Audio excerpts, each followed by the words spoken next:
It's August 17th, 1992. Around 10 p.m., two men, 33-year-old Garry Wood and 25-year-old Colin Wright, drive from Edinburgh to Tarbrax to deliver a satellite system to a friend.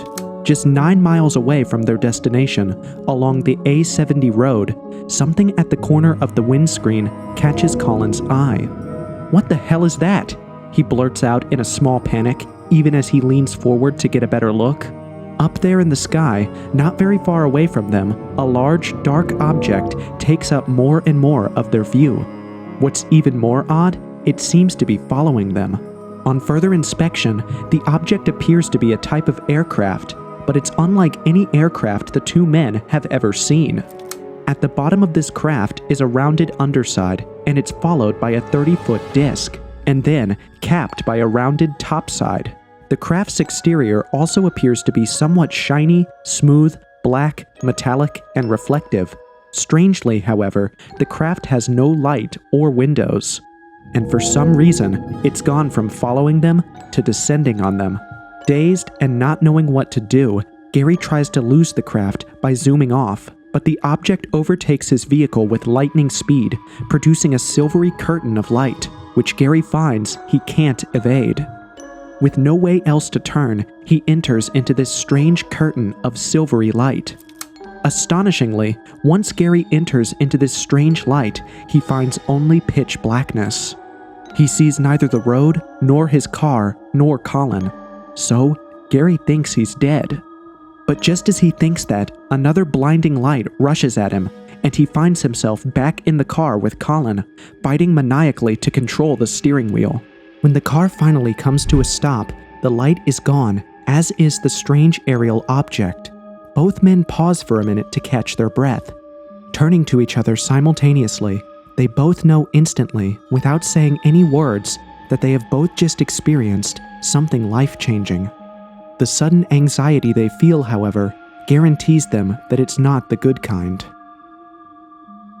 After taking some time to catch their breath and gather their thoughts, Garry and Colin resume their journey to Tarbrax. When they finally arrive at their friend's place, Garry pulls over and tries to unbuckle his seatbelt so he can get down from the vehicle. To his surprise, the seatbelt is already undone, which is puzzling but didn't really bother him immediately. Now out of the vehicle, Garry and Colin unload the items they came to deliver from the car and walk to the door to their friend's house. Judging from the distance between Edinburgh and Tarbrax, the two assume that it's very likely 10:40 p.m. or thereabout. The trip isn't a very long one. When they knock on the door, however, it takes their friend several minutes to answer. And when he finally does show up, he doesn't look particularly pleased to see them because, according to him, it's 1:45 in the morning. Garry and Colin think their friend is just pulling their legs. This isn't their first trip from Edinburgh to Tarbrax, after all. Everyone knows the journey is a 40-minute trip max. To say that the time was 1:45 made no sense. There was no traffic on the road, they didn't stop for anything. How could they have lost 2 hours? Unless, maybe this had something to do with the strange object that followed them on the A70 road? A couple of hours after making their delivery and narrating their strange ordeal to their friend, Garry and Colin started to make their way back to Edinburgh, making sure to take the A71 rather than the A70. When they arrive home, however, they discover that whatever strangeness they had experienced on that Tarbrax trip was just the beginning. Life was about to get a whole lot worse. The very next day, Garry would wake up to find out that he had somehow become extremely lethargic. Sure, he kept a late night the day before, but this isn't the same. This is something entirely different, and as the day progresses, he sees more reason to believe that he isn't being paranoid. First, his sleep worsens thanks to endless, terrifying nightmares, and then, after that, came headaches that were so severe, his doctor ordered an MRI. Strangely, the scan would reveal nothing, leading the doctor to order an even more advanced test called the spinal tap, which also revealed nothing wrong. Now, even though UFO encounters had been a thing for decades as of 1992, the whole thing still suffered a lot of stigmatization. So you must understand why neither Garry nor Colin was particularly eager to share their weird encounter with the police or the media. Nobody wanted to be labeled a nut, much less a UFO nut, so for the most part, Garry and Colin kept mum about their abduction, reporting only to the British UFO Research Association at first. But even though the two men weren't broadcasting their story to anyone who cared, they still wanted to get to the bottom of this mystery they had found themselves in. It was this resolve that pushed Garry deep into UFOlogy, which led him to the doorsteps of a group in Scotland called Strange Phenomena Investigations, or SPI. The group was founded by one Malcolm Robinson, and the minute Garry got in touch with him, he proposed a meeting. Excited, Robinson immediately agreed. The first meeting between Robinson and the two friends was uneventful, but after the second one, Garry and Colin's post-abduction journey kicked into high gear. Robinson suggested that the men probably needed to see a hypnotherapist to help them recall the events that happened during their missing time experience. Now, on first mention, Garry and Colin weren't particularly excited at the prospects. In the end, however, they gave in and saw a Scottish hypnotherapist and psychic known as Helen Walters. And contrary to their initial reservations, their sessions with her turned out to be very revealing. Those who knew Garry before his strange encounter that August knew one thing about him. He wasn't the kind of person that was prone to drama. The Garry who attended that hypnotherapy session, however, turned out to be precisely that, bursting into tears and being overly emotional. It wasn't his fault, though. His memories were coming back to him, and the things that happened in that space of missing time turned out to be the stuff of nightmares. So Garry and Colin have been placed under hypnosis now to try and retrieve their repressed memories. And here's what happened to them between the time they drove into the light and when they came to in the swerving car. So, after the car stopped in the middle of the road, about 6 humanoid creatures came down from the craft and walked up to the car, 3 on each side of the front doors. After opening the doors, Colin could see that Garry had somehow been placed on a free-floating stretcher. How that happened, Colin had no clue, and Garry for his part also doesn't remember any of that. What he does remember, however, is feeling a searing pain in his stomach, almost like he had been electrocuted. As for Colin, his entry into the craft was less sensational. The humanoids had essentially made him walk up the ramp into the craft, where he entered into a circular corridor. Off this corridor was a room that had no features except for a curiously curved, somewhat organic-looking chair. He was soon stripped naked and placed in this chair for some kind of physical examination. Looking up from his chair and up at the ceiling, Colin could see that the roof of the craft was corrugated and translucent, with soft, diffused light filtering through. But the humanoids must have moved him to a different spot at some point, because after a while, Colin could see that he was no longer lying on the curious chair. Someone had moved him to a glass-like capsule where he was strapped in at the feet and ankles. And from the look of things, he wasn't the only one in this place. All around him, several men and women were naked and imprisoned in containers that looked like his. Meanwhile, at the bottom of these containers, a kind of fog was building up, and after a while, Colin could see that his container had started to frost up. Panicked, Colin would start to weep, and then the fog would drain from his capsule, after which one of the humanoids would stick a rod-like probe into one of his sides. As that happened, a strange machine bobbed up and down continuously, and Colin got the sense that he was probably being scanned. Garry's experience was not that different from Colin's. Just like Colin, Garry recalled being taken to the featureless room and made to lie flat on a table and strapped down. But it would appear he had a closer encounter with the humanoids than Colin did.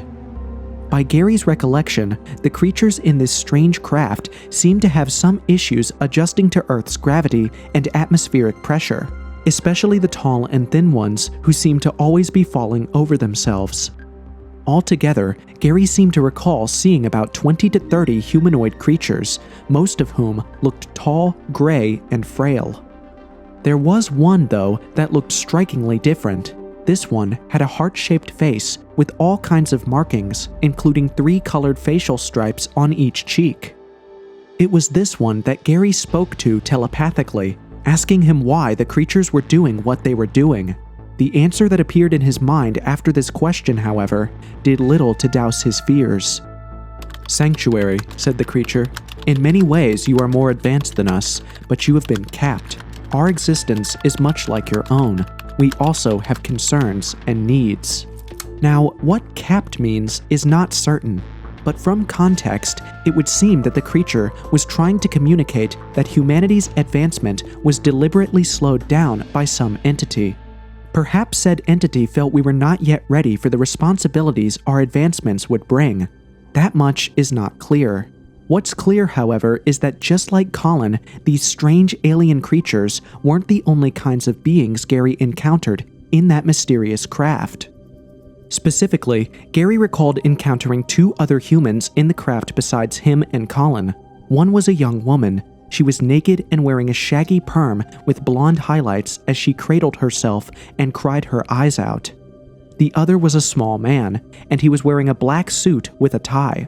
Now, unlike the other humans that Garry and Colin had encountered so far, this small man didn't seem like he had been captured. Quite the opposite. The man seemed to be something of a supervisor, and the other creatures even seemed somewhat deferential to him. It was weird. In fact, the entire experience Garry and Colin recalled would probably appear too fantastical for non-believers. After all, there are no such things as aliens and UFOs, right? But those closest to the duo did not seem to have any reason to believe that they were concocting their story. Which leads us to the very obvious question: what then did Garry and Colin recall from their hypnotherapy session? Were they just lying, or were these stories the figments of 2 deluded minds? This leads us to the most popular theories that attempt to make sense of the A70 incident.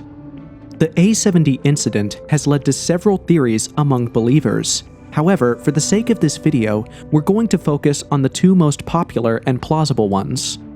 The first theory is that Garry Wood and Colin Wright experienced a classic case of alien abduction, and honestly, the merits of this theory are really strong.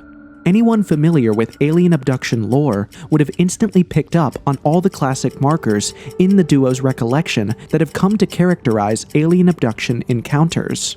The biggest and most obvious one is the loss of time. Most alien abductees almost always suffer a loss of consciousness where they lose time, meet these weird humanoid creatures, but then strangely forget everything they experienced once they regain consciousness. It's not until after these people go through hypnotherapy that they are able to remember their weird experiences, which leads us to the next point: physical examination. Physical examination is also one other staple of alien abduction lore.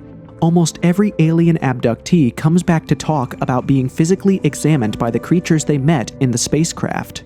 Not really sure why aliens are so fascinated by human bodies, but apparently they are. But that's not all. There's also the strange experience abductees tend to have after their abduction. Anxiety, panic attacks, nightmares. It's almost a given with tales of extraterrestrial abduction. And let's not forget the Man in Black feature as well. Now, granted, with Garry and Colin's experience, it's kinda odd because usually the Man in Black appears after the UFO encounter, where he kinda bullies the abductees into silence with threats and all. However, for the first time, the Man in Black is seen in the spacecraft, not after the encounter. Interestingly, this seemingly off piece of evidence bolsters Garry's story even more, because why include this detail if he was concocting a tale to gain popularity or something? Seeing a human who the aliens deferred to is not a common thing to happen in alien abduction stories. If Garry wanted to deceive people, then he should have placed the Man in Black after the abduction, not at the site of the abduction. Curiously, this isn't what happens. Garry, while hypnotized, recalls this completely off scenario. What are the odds he was making that up? Not very high if we're going to be honest. All told, Garry and Colin's alien abduction story tracks very well with the most popular alien abduction narratives. There's Betty and Barney Hill, whose experiences were almost identical with that of Garry and Colin. In fact, just like the Hills, Garry's car after his abduction also showed signs of tampering. With Betty and Barney's car, their trunk had these concentric circles that seemed to bend the electromagnetic field, which is obviously crazy. Now, the stuff on Garry's car wasn't that insane, but it was definitely weird. Garry explains that after their bizarre experience, he and Colin went back to the area to look around. While there, they found items that had been in their car, dusters, rags, and other stuff, almost like someone went through their vehicle and threw out stuff. But even more mysteriously, Garry also mentioned that after his abduction, his car started to grow fungus. For perspective, the car in question was a close to new Vauxhall Astra. If Garry and Colin weren't abducted by aliens, then how do we explain that? Cars don't just get moldy out of nowhere. Heck, Garry did agree to take a polygraph test on national TV. The test was broadcast live on BBC and was supervised by UFOologist Bud Hopkins and psychology lecturer Professor Susan Greenwood. And if you were wondering, Garry passed the test. Sure, granted, this does not prove that he was definitely abducted by aliens, but there's at least one thing that the polygraph test proves. Garry experienced something highly unusual that August night. At the very least, he really believed he did. Now, the leading theory says that Garry and Colin's abduction was the work of aliens, extraterrestrial beings from another planet. But what if this wasn't the case? What if this was a transdimensional slip? Of course, right away, this theory sounds a little too science fiction-y. Parallel universes, multiverses, that's the stuff of Marvel movies. But with the advancements in research in the field of string theory, is this theory really as far-fetched as it seems? Some say not. To begin with, if you don't already know string theory, consider watching The Big Bang Theory. Sheldon won't shut up about it. But to explain simply, string theory suggests that the entire universe exists as tiny strings of energy, all vibrating in different dimensions, about 10 to 11 dimensions altogether. What does this have to do with parallel universes? Well, physicist Brian Greene, who has been studying string theory for about 25 years, explains that there are a couple of multiverses that come out of our study of string theory. Within string theory, the strings that we are talking about are not the only entities that this theory allows. It also allows objects that look like large flying carpets, or membranes, which are two-dimensional surfaces. And what that means, within string theory, is that we may be living on one of those gigantic surfaces, and there can be other surfaces floating out there in space. In fact, some physicists like Alexander Villekin go as far as to propose that there are very likely an infinite number of galaxies, an infinite number of planets, and an infinite number of yous and me's watching and narrating this video right now. Interestingly, if you check the historicity of this idea, you find that it's not entirely new. For millennia now, humans have always had a sense that this world, this dimension in which we live, isn't the only one. Around 500 BC, the Greek atomists argued that our world was the product of the collision of atoms in an infinite void, and that these collisions also resulted in an endless number of parallel worlds that were less perfect than ours. Early Buddhist philosophers also subscribed to the multiverse theory, arguing that each universe undergoes an infinite cycle of creation and destruction. Could it be that science is just now catching up to something humanity has intuitively just always sensed? And could reports of UFO sightings and alien abduction experiences be transdimensional rather than extraterrestrial? Perhaps the humanoid creatures exploited a weakness in space-time travel from their own dimension to ours. Perhaps the humanoid creatures exploited a weakness in space-time travel from their own dimension to ours. After all, it wouldn't be the first time that they have done this. Between 1993 and 1998, a group known as the Skull Experiment Group conducted a series of experiments now known as the Skull Experiment. In these experiments, a group of researchers tried to find evidence for intelligent aliens and life after death. The results of this experiment and the questions presented concerning aliens and humans in the afterlife are quite interesting. However, for now, it's enough to say that the Skull Group were able to provide what appear to be tangible bits of evidence of intelligent, non-human beings communicating via video and audio. Now, fair warning, the experiments involved the use of mediums and other mystical methods which some might find discreditable. But whatever one thinks about mysticism, one of the findings made by the Skull Group does deserve some attention. I'm talking about blue.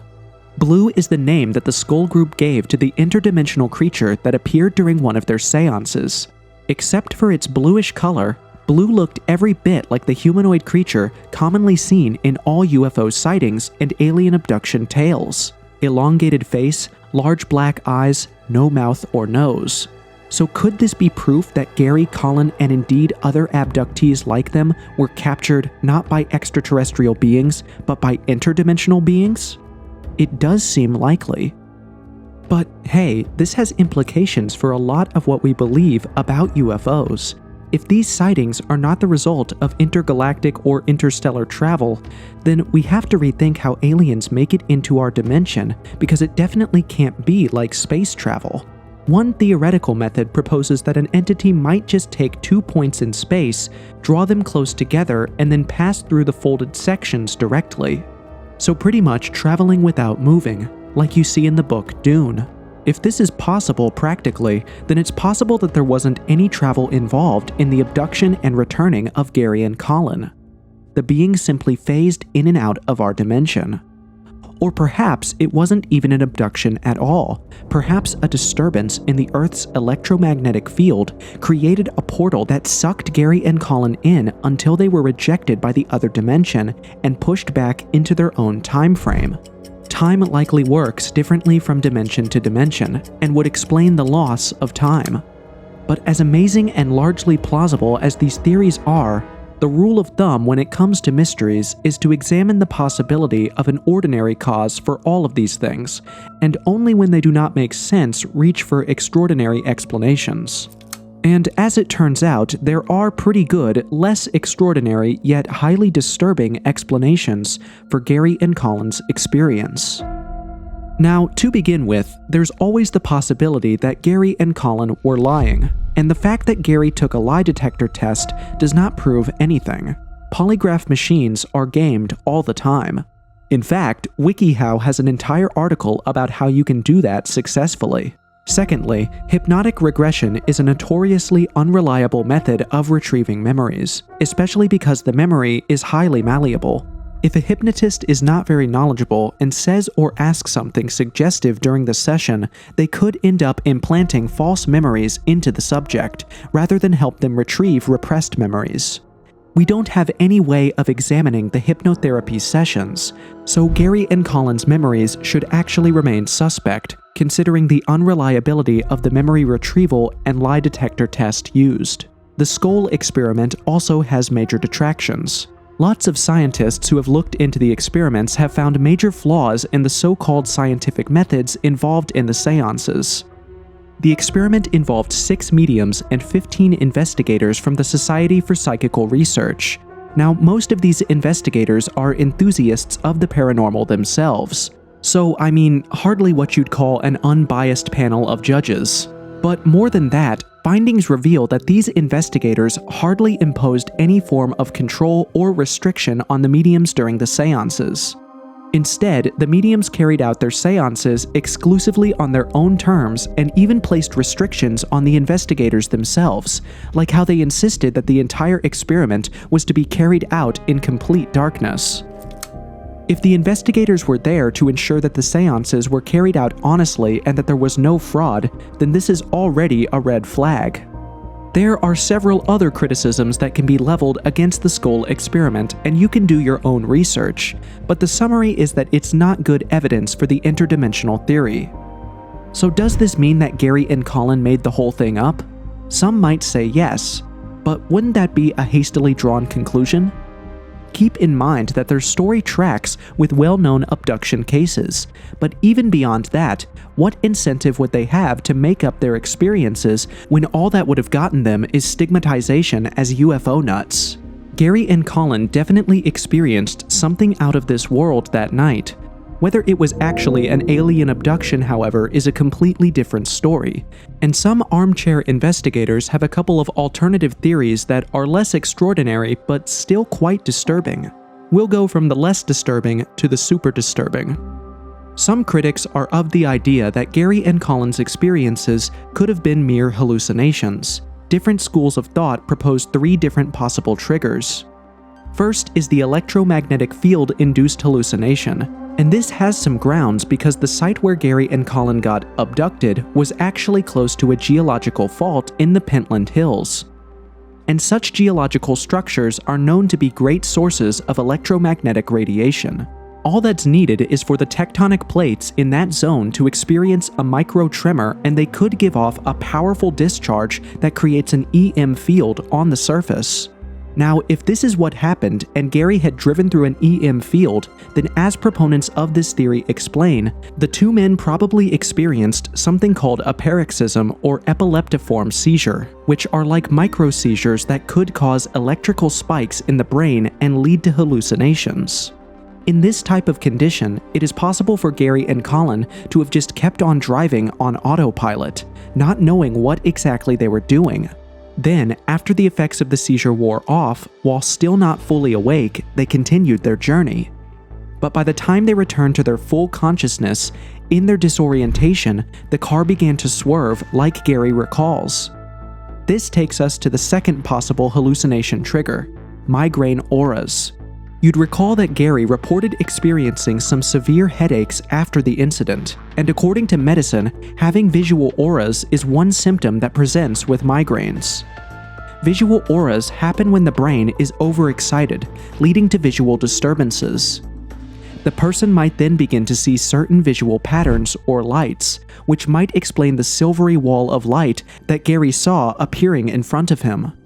Now, generally, migraines do not lead to hallucinations of fully formed people or animals. However, in certain forms of migraines, like a basilar migraine or a familial hemiplegic migraine, a person might have more complex hallucinations involving fully formed beings, human and animal.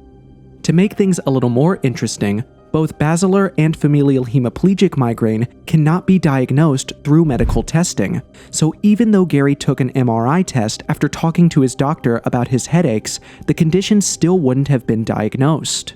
But that's not all. Migraines could also lead to auditory hallucinations, where the person starts to hear voices for up to an hour. Persons with migraines might even start to have olfactory hallucinations where they smell stuff that no one else can. So it seems quite likely that Garry might simply have experienced a migraine aura, but a really severe one, which takes us to trigger 3. You probably haven't heard of it before because it's extremely rare, but there's such a thing as a Lilliputian hallucination, and it does seem to fit what Garry experienced. As far back as the 1900s, psychology has been aware of a strange, mostly harmless psychological condition where sufferers have visions of tiny people dashing around in front of their eyes. For the most part, these visions are pretty harmless, but sometimes the visions can be terrifying.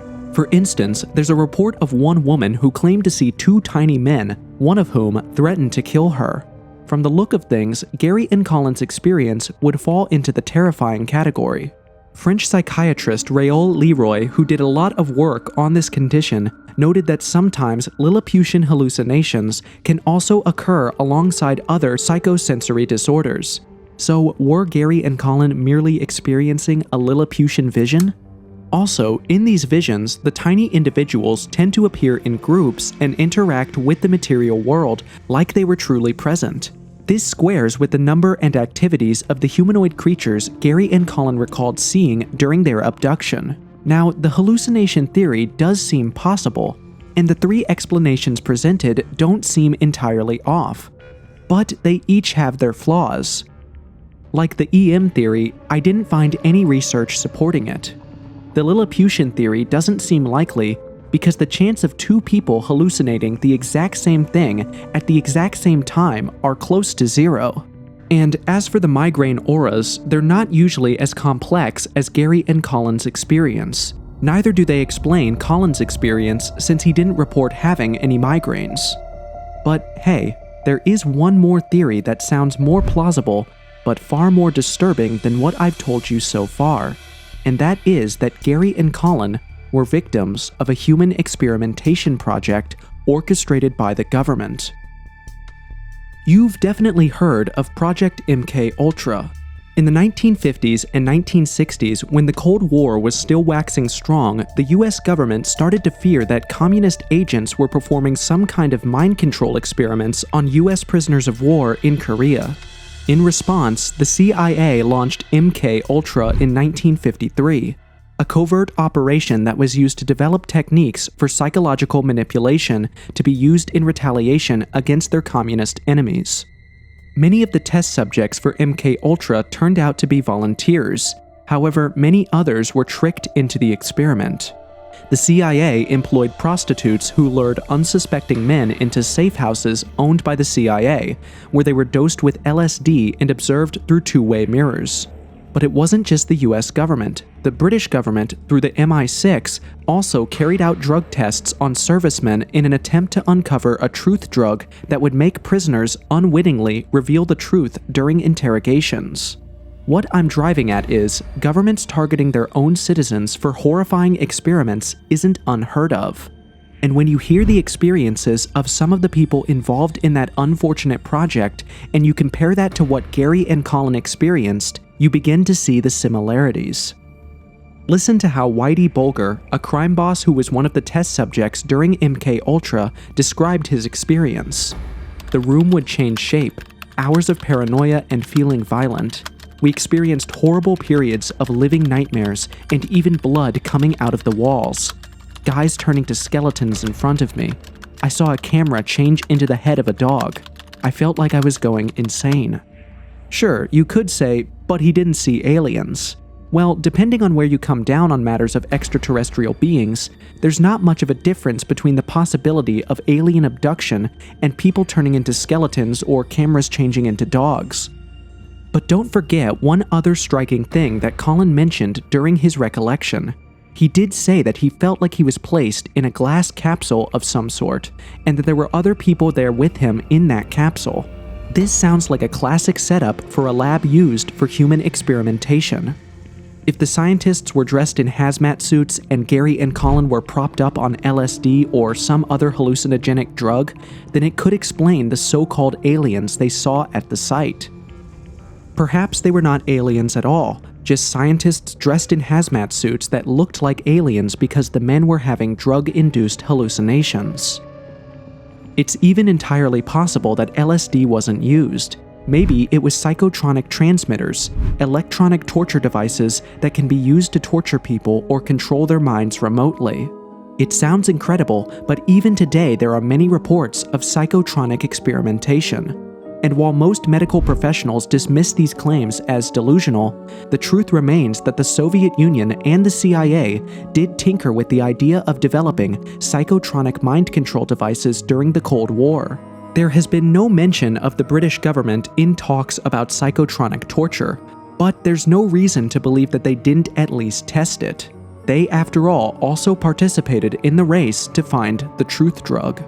So in theory at least, it's very possible that Garry and Colin were simply captured and used as human test subjects for weird experiments by the British government. After all, even though the official statement is that all such devious projects ended with the Cold War, if governments continued those projects secretly, or if they are even carrying them out right now, there really wouldn't be any way to know. Again, consider the fact that both mentioned seeing a man in black at the site. As mentioned before, alien abduction narratives usually place the man in black after the abduction, not at the site itself. One of the ways this would make sense is if this was actually a black ops site run by the government. So could this be further evidence that Garry and Colin's experience is more likely to be government abduction? And yes, the government is known for using UFO props to carry out clandestine operations. It's better for people to say they saw a UFO in the sky than say they saw a military jet in the sky on a foreign land. A UFO can be excused as anything, but an American fighter jet or equipment on foreign soil without approval during the Cold War is an entirely different thing that could cause friction or even war. So it's possible that the UFO ship Garry and Colin saw were also UFO props. But all these are just theories, including the critics. So what exactly happened to Garry and Colin? Honestly, it doesn't seem like we have enough data or evidence to go with any conclusion other than what Garry and Colin themselves claim.